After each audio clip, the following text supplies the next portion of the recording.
Vallée de la Kolpa, dans le sud-est de la Slovénie. Un endroit très prisé par les amoureux de la nature et les sportifs. Ici, la rivière trace la frontière avec la Croatie voisine. À la fin de l'année dernière, les autorités ont déroulé plus de 150 km de barbelés dans la région. Mais l'arrivée massive de réfugiés tant redoutés ici n'a jamais eu lieu. Le flux de migrants est à une centaine de kilomètres de chez nous. Les migrants, on n'en a pas vu un seul, mais ils nous auront bien occupés avec ça en tout cas. C'est incroyable. À défaut de stopper des réfugiés, ces barbelés ont en revanche provoqué la colère des chasseurs. Ça a fait beaucoup de mal aux animaux, surtout à ceux qu'on ne retrouve pas près de la clôture, mais qui meurent dans d'atroces souffrances et qu'on retrouve dans les bois quelques mois plus tard.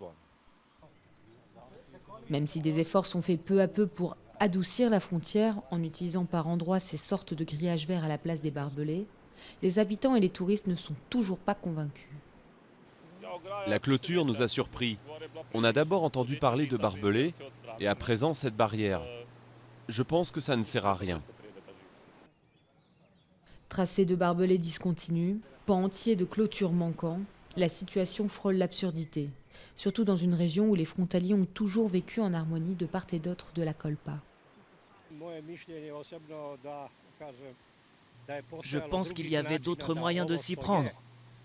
Ce n'est pas juste. Dans notre région, il n'y a jamais eu de tels obstacles entre les Slovènes et les Croates.